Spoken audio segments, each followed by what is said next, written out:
The creative possibilities are limitless. And when you allow the creative options to be now governed both by the data, which speaks back to you and gives you this instantaneous real-time feedback, what works better and what works not as well, and then being able to load multiple versions of your creative so you can actually A/B test and find out which message resonates best in that particular store, in that particular context, with that particular customer, right? Like I said, that's not ever been done in a physical store environment.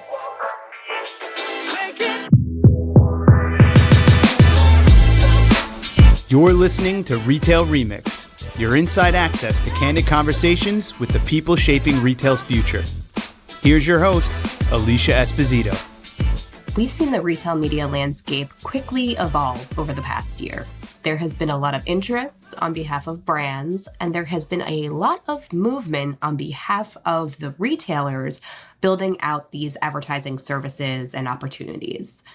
But one thing that has been coming to the forefront more and more as we talk about the opportunity of retail media is, what does this really look like as we think about the store experience and creating this cohesive omni-channel environment and, in turn, omni-channel advertising offering?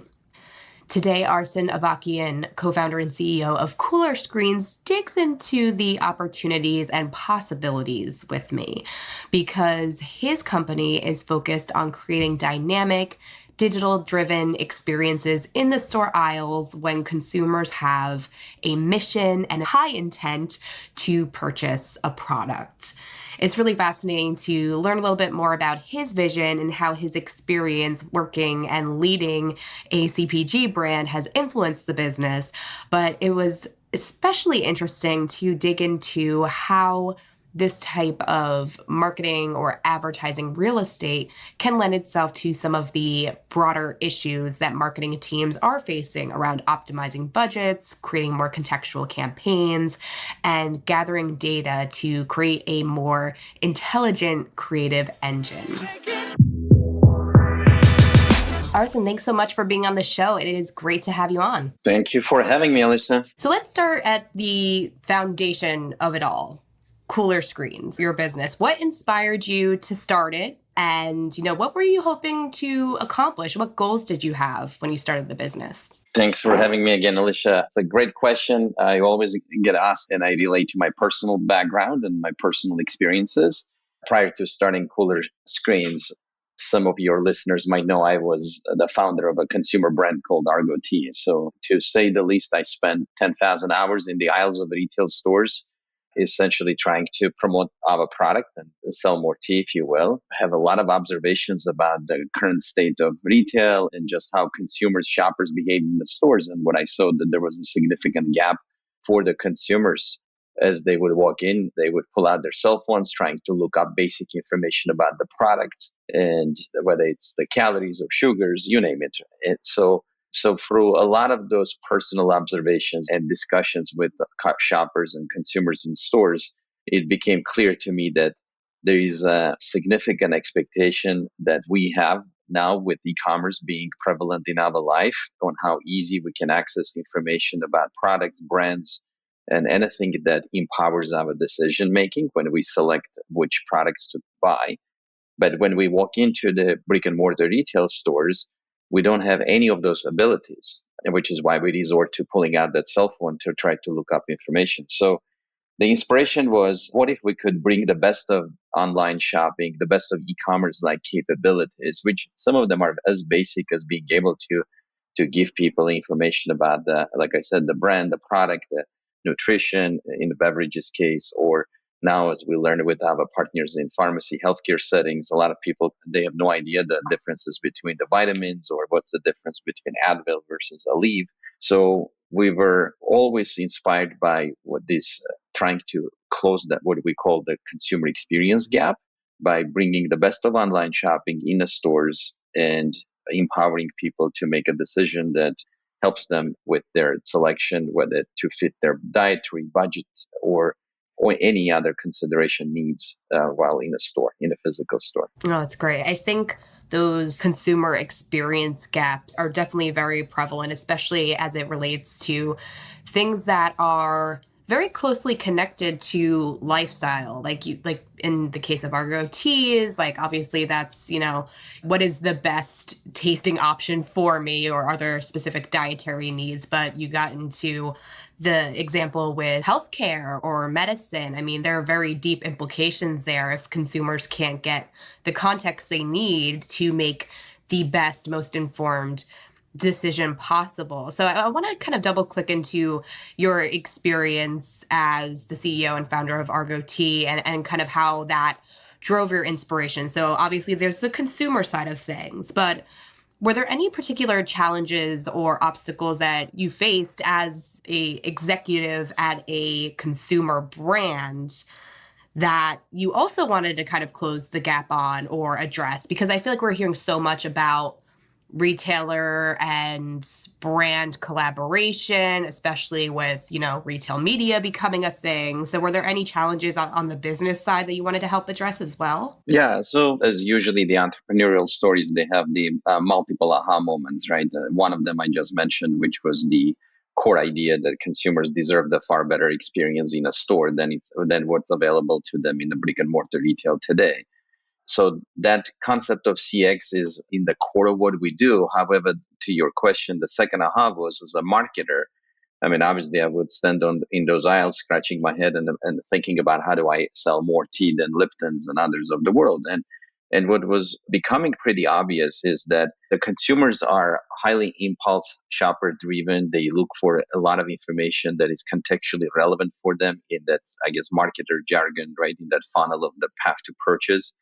And what's available to them in this last moment before shoppers make their decision, what's available to us as marketers, it comes down to the analog world of the banners and stickers and signage that we would hang in the stores. So as if it's back in the 1990s, completely removed from today's era of digital capabilities.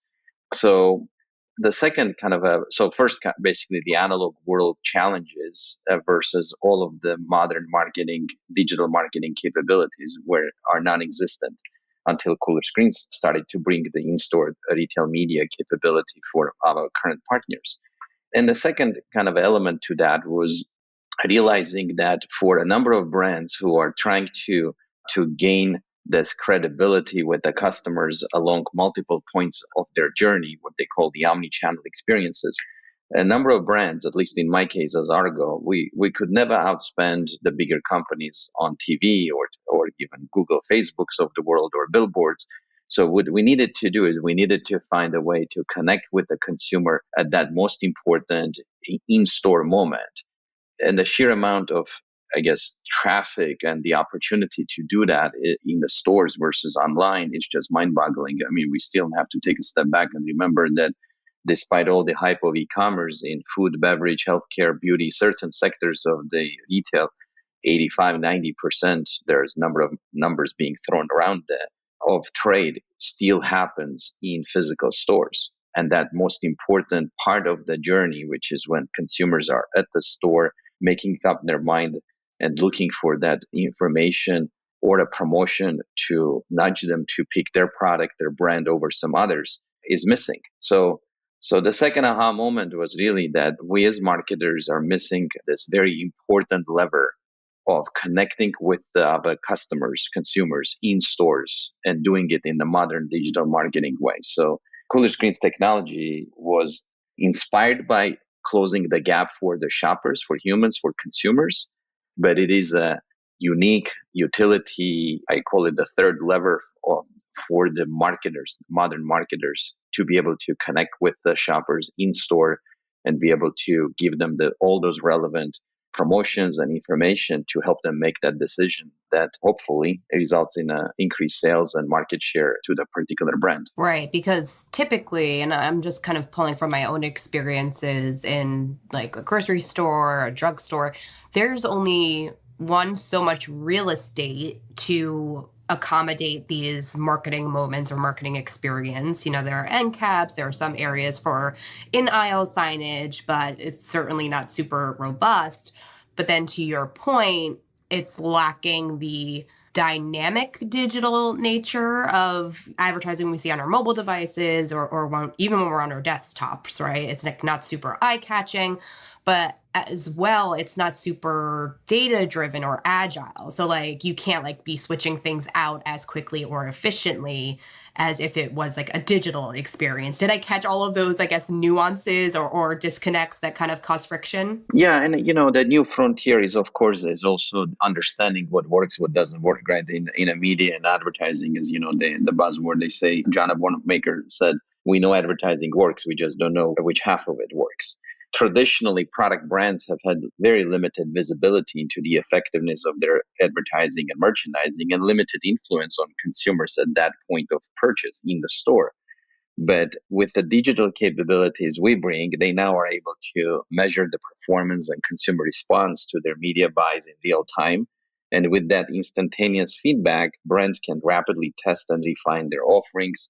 And that's, in some ways, it's unprecedented what retail media is able to now do for the brands.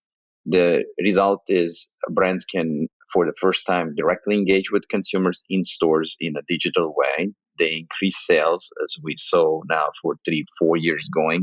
They increase their market share. And they do that by, again, the very simple, catchy phrase of marketing, which is deliver the right offerings and messages at the right time, in the right place, and to the right audience. So it doesn't get any better when you're doing that in a store in that moment when shoppers want to pick a product. Oh, that's great. Yeah, and one word that always comes to my mind as we think about that new advertising standard and, what brands hope to evolve to, it's that notion of contextual marketing or contextual advertising, right? So it's not just like the right ad at the right place at the right time. It's like digging into that data and that insight to ensure you're hitting all the right notes. Even I've been hearing so much about creative agility, right? And creative testing for advertising to ensure that you're pulling all of those right levers in order to facilitate that path to purchase at that most critical moment of influence.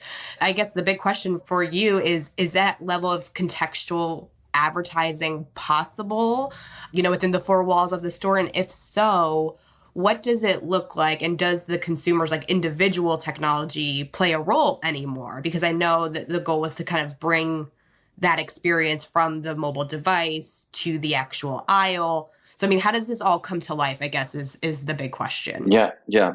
No, it's a great question, Alyssa. I think the reason why I refer to the in-store retail media is that I call it the third lever of marketing, because traditionally we leveraged effectively, I guess, TV, radio to gain mass awareness of people, right? Kind of the very top of the funnel, people knowing about our brands and products, and not every brand can participate in that. Clearly, for the either scale or economic issues. We loved the second wave of marketing when Google's and social media showed up, because they gave us an ability to start connecting with the consumers and giving them the information when they express the intent, maybe through search online, right, where we can infer from that.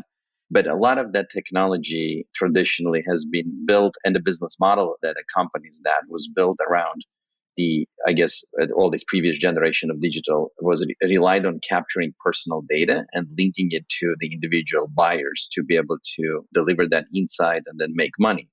Our approach at Cooler Screens is just the opposite. We never seek to identify the individuals and never gather or use anything that can be linked to that person. It's a model which we think is the new model for digital retail, identity blind.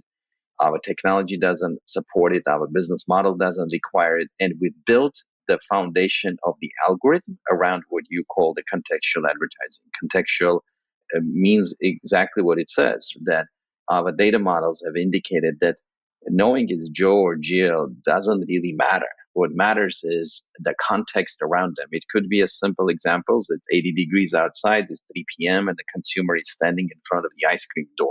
I mean, we know the intent, just like you would online, that somebody is searching for ice cream, and here they're standing in the, so let's say 7-Eleven in front of ice cream. We know it's hot outside and it's an afternoon. A lot of that is sufficient for us to, from the AI and data model perspective, to derive that content from Haagen-Dazs is going to be effective. It could be 5 p.m. and someone is in a frozen aisle looking for their dinner. And a six pack of beer or six pack of soda will be contextually relevant to them. And maybe with the promotion for the new Avengers movie released by Disney, right? So the contextualization is a very basic concept, has been done way before even digital marketing was even available. But it kind of went away because marketers have found a new set of tools that they thought were the best way of doing it, micro targeting down to an individual. And while it seemed effective, but it was always disconnected from whether it's working or not. We know in perhaps in many ways in a creepy manner about who the customers are, but we cannot derive whether our media is really working in a brick and mortar world. I think that marketers have perfected that for the e-commerce equation and being able to close the loop by at least on sites like Amazon. And they'll be able to follow the journey of a shopper all the way through them checking out online and being able to tell if it's working or not. But in a brick and mortar world, you don't have it's a world of many people in a store, and all these technologies have become, frankly, recently available with edge computing, IoT sensors, all allowing us to do it in a privacy safe way in this identity blind model. So That's fascinating. So I do want to, make sure I understand the full context of, the possible experience, the ways digital and physical could possibly tie together. Do they tie together? Like if someone is engaging with, say, a cooler screens experience, obviously there's that level of granularity possible. And then through digital channels, there's that personalization and retargeting that's possible. So is there crossover? Like, is there true synergy between like someone's digital experience and then when they get into the physical store and interact with these types of advertising moments? Or is that, like the future of or where we hope to get to eventually, especially as retail media continues to, mature and retailers are exploring what this looks like in a physical context? yeah, I think the omni-channel experience is almost think that the traditional funnel of marketing is being collapsed, right? Instead of trying to connect with the consumers days in advance and trying to condition them to have an awareness about a certain product and then hoping that that turns into a conversion in a store. The platform like Cooler Screens allows the marketers to be able to build both that brand equity awareness, but also drive within those few valuable seconds or minutes to a lower funnel conversion and the actual purchase. Now, the omni-channel part of this is the shoppers do like to research, right? They do come in with preconceived ideas and views, as well as maybe even shopping lists into the stores. That's the reason why Google coined the zero moment of truth concept. P&G coined the first moment of truth and said, none of that matters unless you are in a store standing by at the shelf and you are going to make a decision to pick my product over the competitors. So the ability to understand kind of, I guess, the intent of the people and being able to connect their online experiences to the offline experiences in the stores is essential. And it could be very opportunistic for the brands. In that case, the consumers could be conditioned for that higher conversion and the higher output because they've given you a permission to contextualize that experience and maybe even personalize it, right? And this is where the fine line comes in is how far do you get into telling them something that becomes very personal versus it's contextually relevant. The example I gave you, it's 3 p.m. and it's hot outside and I'm looking for ice cream. That doesn't cross that fine line. Now, if the shopper is a member of a loyalty platform at Kroger and they have specifically asked to be able to receive perhaps promotions and coupons and information while they're in the store, at that point, our technology can connect with the loyalty platform in this one particular use case and be able to deliver a much more tailor-made, personalized experience and the messaging as well as the offers to that consumer. But the gamut, like I said, of options is really wide. And the brands and retailers are making that decision based on their own considerations, like how far they want to push with the consumer into so-called personalization and how effective is that really versus the contextual targeting level, which still provides significant increases in sales and the conversion metrics, but it doesn't cross that fine line of getting into the personal territory. Got it. Very interesting. So we've been talking a lot about the in-aisle experience. Obviously, that's where there's intent. The consumer is on a mission. They're considering their options. But I know, like in terms of in-store marketing, the point of purchase obviously comes up a lot, and that those are the opportunities for impulse buys or the opportunity to merchandise options based on any last minute needs, right? Like, are there opportunities there? Like, is there a way to kind of turn this into a more cohesive journey? Like, is there anything there that we can get into, like, as far as what a point of last minute inspiration looks like at the point of sale? Yeah, I mean, one of the unique data points that we have about the consumers is their full transactional data, right? So we understand exactly what they're purchasing and we can build basket. I mean, to your specific question, we can build basket affinity models where we know that certain shoppers, it could be between both endemic and non-endemic. If somebody, we can derive in a certain retail pattern that dairy buyers at certain segment of time and certain demographic, they are also very likely and they have propensity to buy, let's say, Tide detergent as an example. One can say one and the other one don't have anything really to do anything with each other, but the data will show that the basket of a typical segment or subsegment of shoppers would have these kind of items. Now, that's kind of on the far end of this. On the very simple concepts, I mean, you buy your same ice cream and you want cookies with that. You buy that frozen dinner, you get the beverages with that, right? So building a basket is one of the key functions for our technology that retailers and the brands have leveraged very effectively. We have seen another application in being able to boost the TPRs or the promotions in the stores, which lead to just outsized increase in some cases. It's exactly what the brands need to be able to fight today's environment of inflation. I mean, where TPRs, as we know, is just giving away the discounts to the customers, right? And the brands and retailers, they love the ability to be able to build that basket, boost that promotional pricing, but do that in a way that is not just eating into the margin, but also increases the sales at a far larger rate, justifying the whole program and the return on that investment.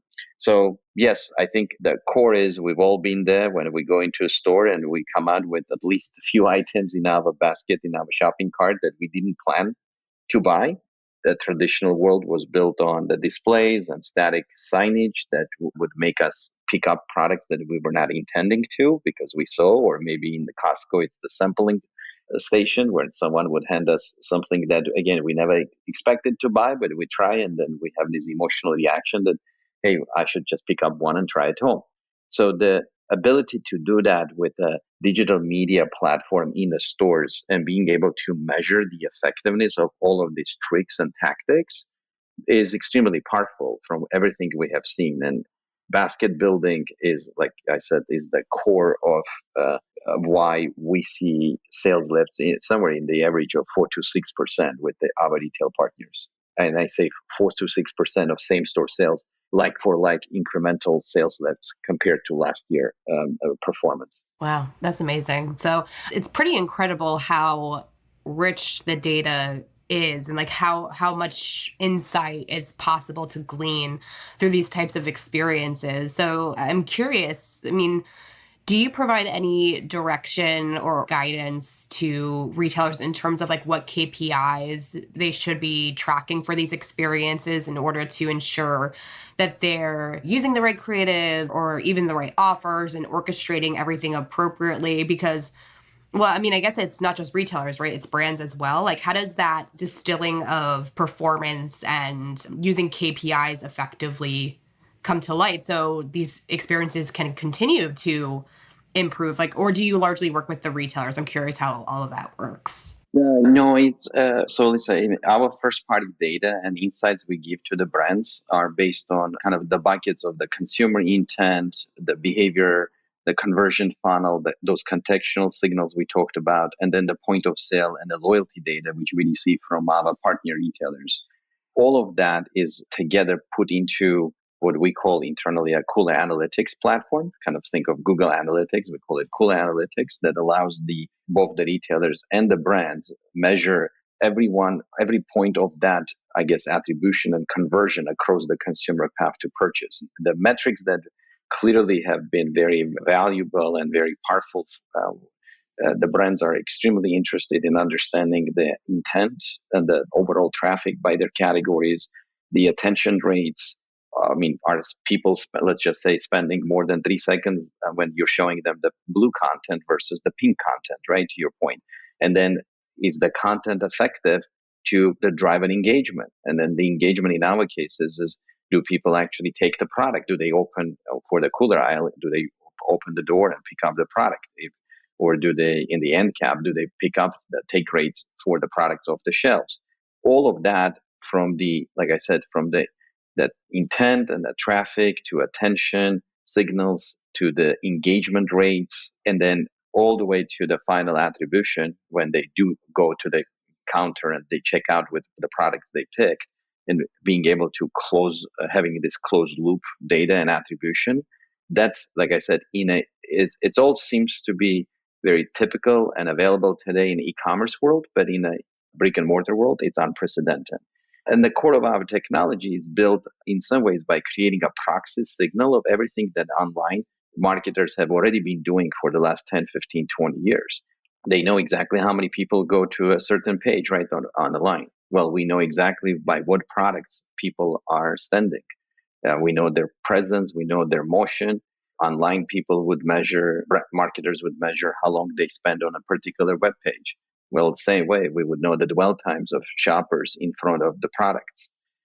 If they click on a certain product online, that's the engagement. We would see the same way. Let's say they would open the door on a cooler. That's the equivalent of the click. If they take the product and put it in a shopping basket online, for us is the same. They picked up physically the product off the shelf. And then when they check out online with their shopping basket, for us, it's equivalent of them checking out at the register in the physical store. So, like I said, there is a proxy signal to every signal e-commerce online world generates that we've created an equivalent of that with the IoT sensors and our technology in the physical stores.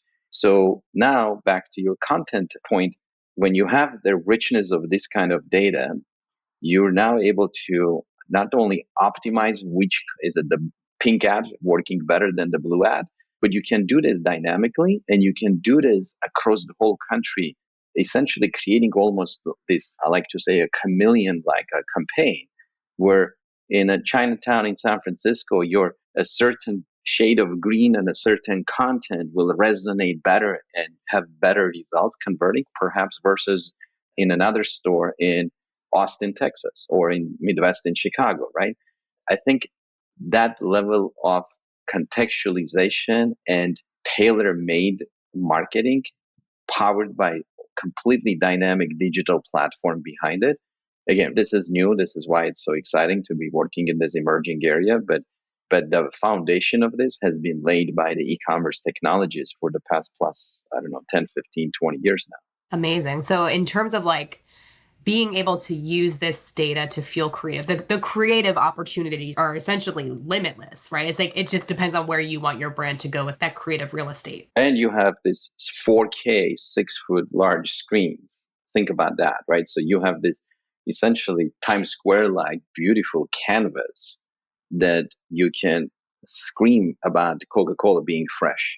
But then you can also quickly turn that as the shoppers approach your products. We flip into the planograms and the merchandising view on our screens. Now you can take this from the big red Coca-Cola message. You can bring this down immediately to that one maybe small symbol or logo highlighting that your new tea is organic or locally brewed. Or if it is on sale, 244, or a spotlight message coming up saying that it's 3 p.m. and it's hot outside. Why not grab a refreshing drink, right? And again, the creative possibilities are limitless. And when you allow the creative options to be now governed both by the data, which speaks back to you and gives you this instantaneous real-time feedback, what works better and what works not as well, and then being able to load multiple versions of your creative so you can actually A/B test and find out which message resonates best in that particular store, in that particular context with that particular customer, right? Like I said, that's not ever been done in a physical store environment. Yeah, I was going to bring up the A/B testing point. I'm sure that is going to be especially valuable for brands as they roll products out in different markets. And I know we've been hearing a lot about how brands are incorporating location, like geo-based trends, like into their marketing strategies and their creative strategies. So I'm sure that'll be some fascinating takeaways and learnings for, all of your customers. But to that end, I mean, how many stores is your technology in again? Like what is the current standing and what does your roadmap look like as far as, getting this technology in stores? Because this is fascinating. Yeah, thank you again. So we have grown quite aggressively in the past 12, 18 months. We have over 11,000 screens. There is nearly a 92 million monthly audience traffic in front of the screens across multitude of retailers from Walgreens to Kroger to Circle K's and so on. So the network continues to grow. We have approximately 4x of that scale already under contract for the rollouts over the next 24 months. Some of our national partners like Kroger or Walgreens or Giant Eagle and others and Circle K, we're extremely proud about the partnerships, but we're learning with that, right? We test and learn. We continue to roll out. We're in 31 national DMAs or regional markets. So we're able to give the brands the national coverage and the scale that is approaching, I think, the levels that the campaigns they run with us, they can actually move the needle and they can grow the sales for in a meaningful way, as well as allow the brands have market share, market gaining activities and campaigns. And finally, you mentioned about the new product launches, right? I think that it's very exciting to see on how certain brands with us have experimented doing multiple scenarios, the A, B, C, D, and so you name it, right? Across different geographies and learning which ones resonate well with certain demographics or certain geos and with certain messages. So the scale continues to grow. We're very humble about the results and confidence that a number of national, very smart, established both retailers and hundreds of brands have communicated to us. We want to learn with them along this journey while the platform continues to become, frankly, not just inevitable as digital coming in store is already happening everywhere, but we believe cooler screens will be that indispensable partner for all of the brands and retailers going forward. That's great. So have your clients shared that the transition for consumers has been relatively seamless? I mean, you've shared some great data throughout our conversation around the sales impact and how it allows brands and retailers to capitalize on that intent to drive more sales. But as far as like consumer sentiment and response to these experiences, I mean, I could imagine like it's a bit of an adjustment because it's like all of this real estate that they were expecting, something they're very much used to and comfortable with. Now it's like more dynamic and rich. Like, is it a pretty easy jump for the customer, or is that something that, brands and retailers work on collectively to, let them know about the value of the experience and what they get out of it? On one hand, screens are everywhere, right? We keep staring at our laptops, at our phones, and TV. We're used to screens everywhere already. So on one hand, it's just a natural evolution of what technology is able to do, and we're accepting that as we grow. And on the other hand, as you said, the brick and mortar has been slow to adapt technology. Just traditionally, brick and mortar retailers are slow to modernize their experiences. I mean, there's a lot of capital required for that, and so on, right? So there's perceptions. Now, the change is, in some ways, it's kind of easy. We were surprised about how high the NPS scores have been, but at the same time, I don't want to underestimate the learnings that we have received in the past 4 years. So our continuously improving product market fit now reaching on the pure NPS calculation basis, nearly 72% NPS score. When you add the neutral feedback, we jump into the 90s. But there is always that 5, 6, 7% of the consumers, right, that are seeing change to be a challenge for them in their initial feedback. We also see in our data that as time passes by, that some of these 5, 6, 7% of people that initially would reject the iPhone and they would reject any technology and they would not be happy with cooler screens showing up in their stores. as the time passes and they're recognizing, oh, wait, I could actually find my product easier. I was able to have a much more seamless experience in the store. I didn't have to squint to looking at the product back of the label to find out how many calories are in it or sugar.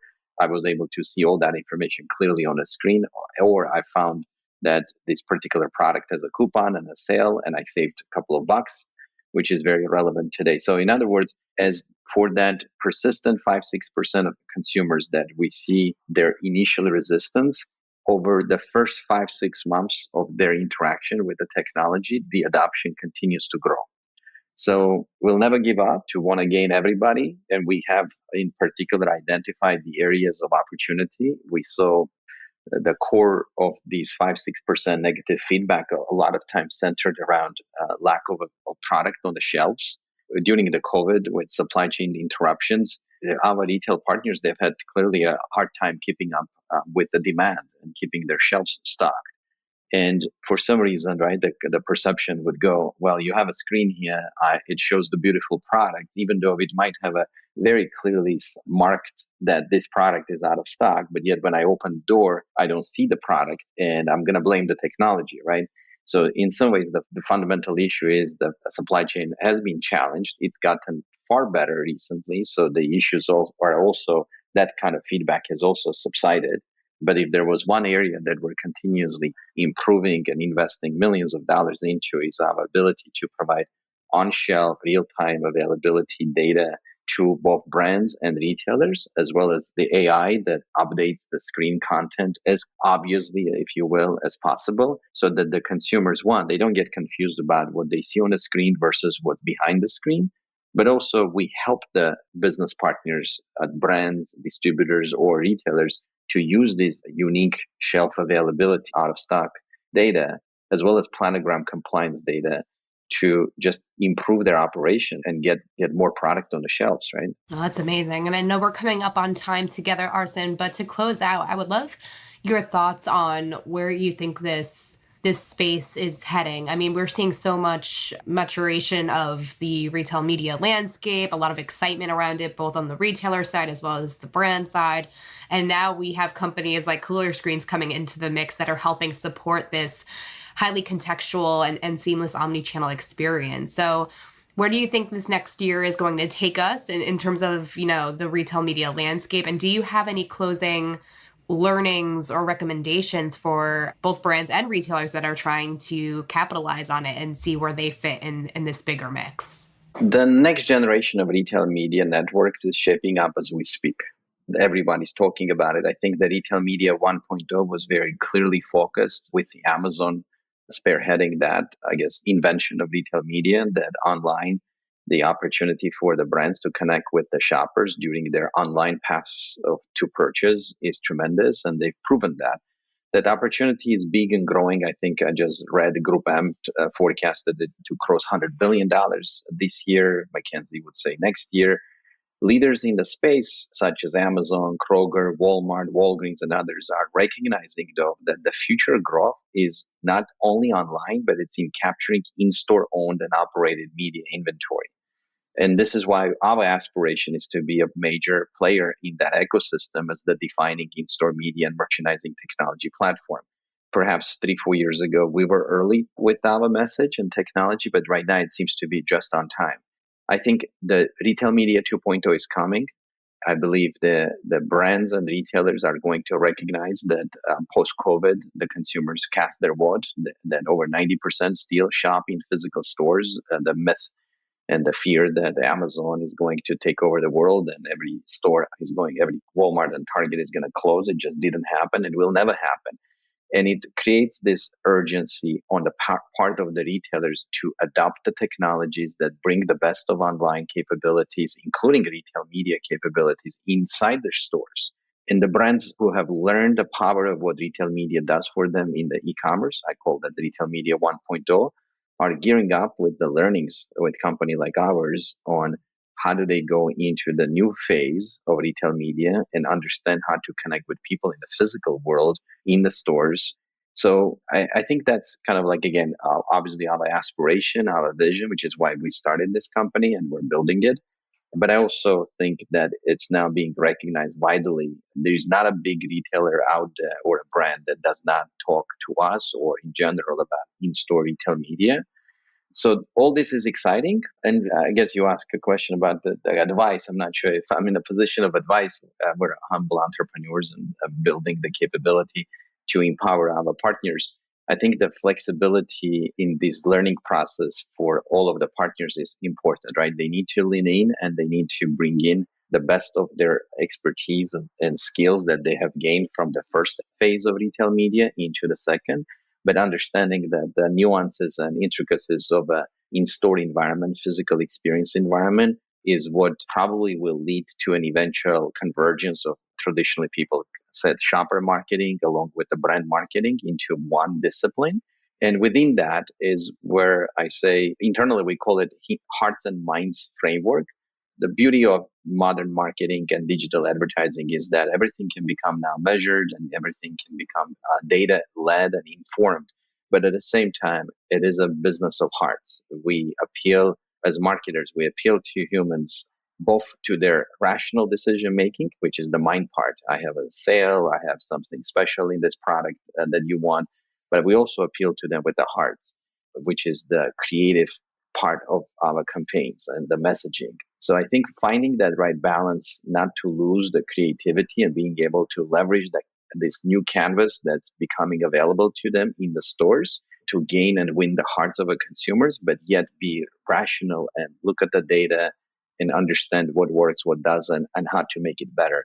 I think that's kind of the intersection of hearts and minds that I believe is the future of marketing, and technology like ours is going to enable. I like that. The intersection of hearts and minds. Arsen, it has been a real pleasure getting to know you, hear more about your story, and of course, dig into the objectives of Cooler Screens and what's really possible or close to being possible on a much larger scale in physical stores and online. So thank you again so much for taking the time out to speak with me today. Thank you, Alicia. This is great. I appreciate having me on a podcast. And to all of you, if you have any follow-up questions for Arsen or just want to geek out about this emerging trend with us, definitely drop us a line on Twitter or LinkedIn. We are on Twitter at our Touchpoints, LinkedIn at Retail Touchpoints. It is such a fast-moving space, and I feel like there are a lot of creative opportunities here. And of course, if you want to share your feedback with us on this show or the series as a whole, drop us a line on your preferred podcast player. We are on Apple Podcasts, Spotify, Stitcher, frankly, anywhere else. We are likely there. And here's your weekly reminder to subscribe to the pod if you want to get the latest and greatest episodes delivered right to your preferred device. But that's it for us for now. Thanks again, everyone. We will see you next time. Take care. Thanks for listening to this episode of Retail Remix. Be sure to subscribe so you never miss an episode. You can find us on your favorite podcast player. Until next time, keep mixing it up.